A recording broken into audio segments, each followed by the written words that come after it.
Hello everybody. Today we shall study the lesson If I Were You. Now this play follows the life of a playwright who is named Gerrard, and this play by Douglas James is an account of how Gerrard escapes a killer through his sheer cleverness. In this play, we see that Gerald is ready to leave for a rehearsal when he encounters an intruder. Thus, upon finding himself in a fix, Gerald manages to convince the intruder to not kill him.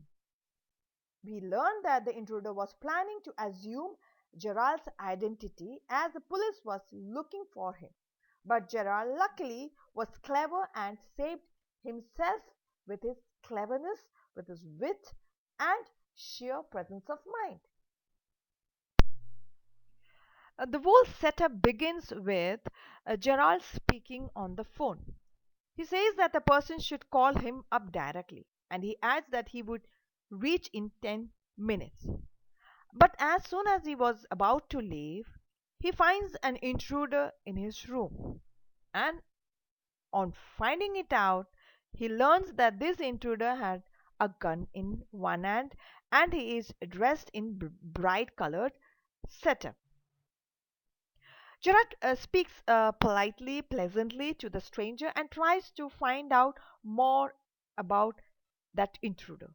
He tries to distract him. Now, intruder is clever and he tries to tell again and again Gerald not to fool him and but rather come to the straight point.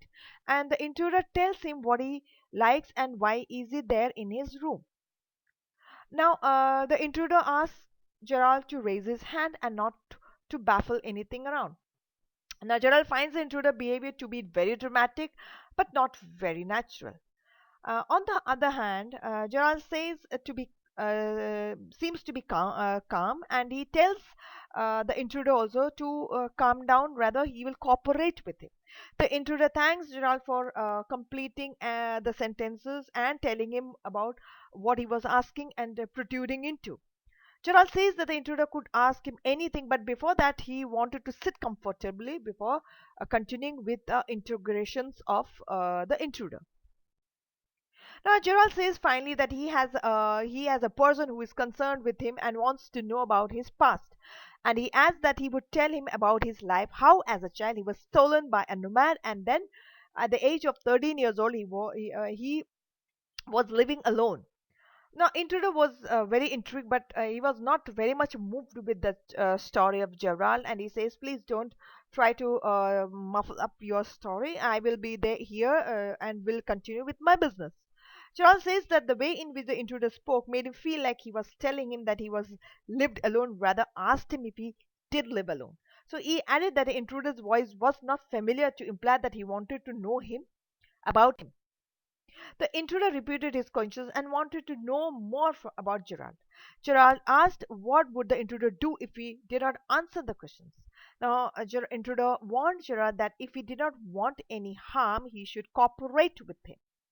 But Gerard was very intelligent and he tried to dissuade and persuade with another story from his end. The intruder replied that he need not know his name, what Gerard wanted to know, and he's not going to disclose anything from his end. The intruder said that Gerard was lying. He said that he was not foolish and he was smarter than anything else. Rather, Gerald asked the intruder that he was just faking the American accent or he just wanted to pretend anything else. Now, the intruder got angry and that his gun was not a toy. He reminded Gerald he can fire that up any moment. Gerard showed that he was not scared and controlled his nerve. And he told that yes, of course, as his question was that he own a car? Yes, he owned a car. Then the intruder asked whether the place was frequently visited by people. Gerard replied that he rarely had any visitors. So he added that every few people he underwent the trouble of visiting him, and nobody really bothered to come to his place rather than the grocer, the baker, or the milkman. So the story continues that the intruder said that he had come to know that Gerard did not meet trade people. So it's of course, if he is not people did not come to meet him, so it will be easy for him to take his place. Gerald commented that the intruder has gone through a lot of trouble to gain information about him, and he added, as the intruder knew a lot of things about him, he should disclose some details about himself too. He added that the intruder had been reserved and had not talked much about himself and to anybody lately. Intruder said that he had a lot of talk about himself in case Gerald thought himself to be smart, he was smarter. Gerald commented that the man had just broken into a small cottage which he had struck up a deal and did not require much intelligence. The intruder said that the reason for his entering the Gerald's cottage would shock Gerald completely. Gerald replied that by seeing the intruder's behavior, he knew that his reasons for entering his house could be great and shocking. The intruder said that he specialized in jewel robbing, but now a lot of people are after the robbers, and people and police are continuously after. He thought of picking up some other thing. So Gerald commented that in Essex, jewels are hardly found, and he wanted to say that it was futile for intruders to visit the area as they did not find any jewels here. The intruder added that it was not just jewels, but he had something else in his mind.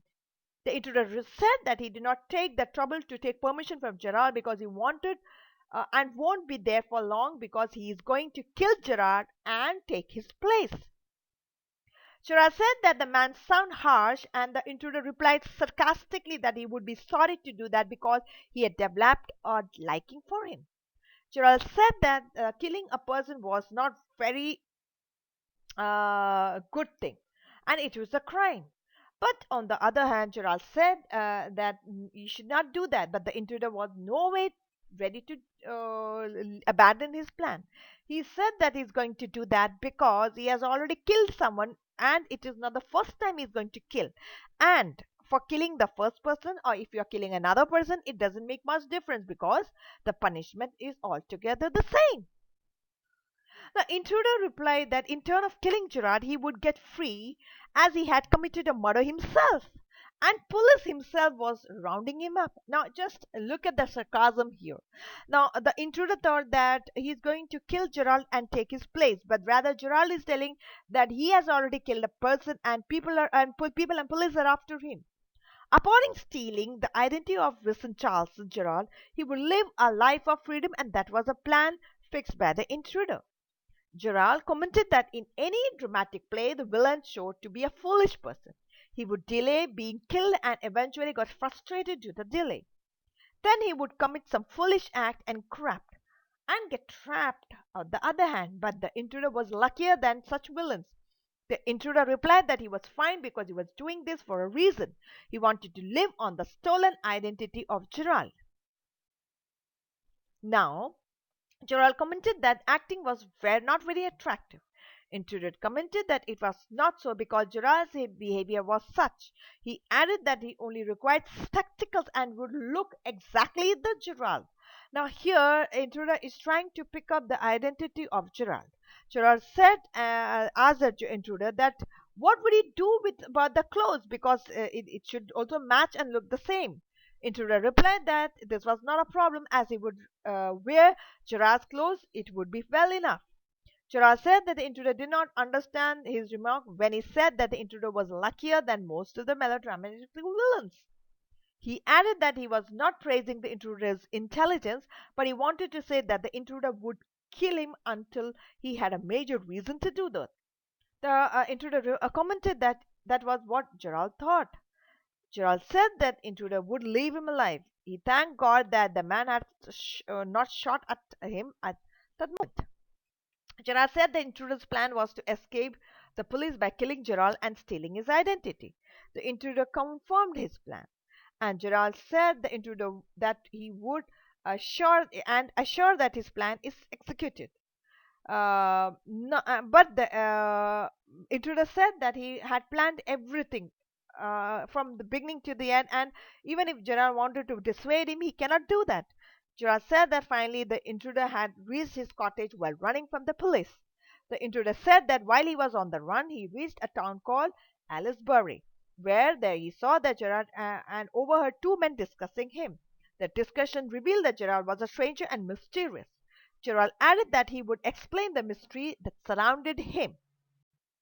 The intruder overlooked Gerard's request and continued his speech. He said that Gerrard would order things over the phone, would go away and suddenly and return. He also wanted to do such things that there was no suspicion among the people and nobody will generate a suspicion over him. Gerald commented that the intruder was not intelligent to guess that why was he surrounded by such an air of mystery. Intruder prepared to shoot Gerald as he was getting bored with the conversation.